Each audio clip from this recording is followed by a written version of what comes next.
இந்தாப்பா இதையா பெருநாளைக்கு எடுத்திருக்க, சாதாரண ட்ரெஸ்ஸா இருக்கு, ஆடம்பரமான ஆடை தான் பெருநாளைக்கு நல்லா இருக்கும்.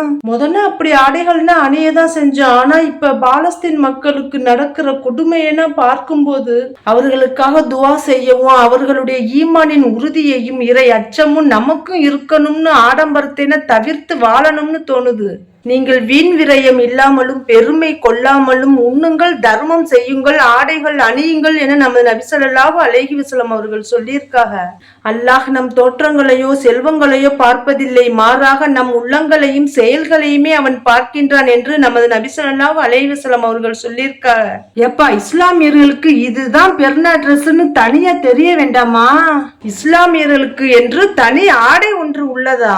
ஆமாப்பா, சரியத் சொல்லும்படி இறை அச்சம் என்ற ஆடையே சிறந்த ஆடையாகும். என்ன சொல்ற? அப்படியா? அப்ப இறை அச்சத்திற்கு தான் நல்ல முடிவு உண்டு.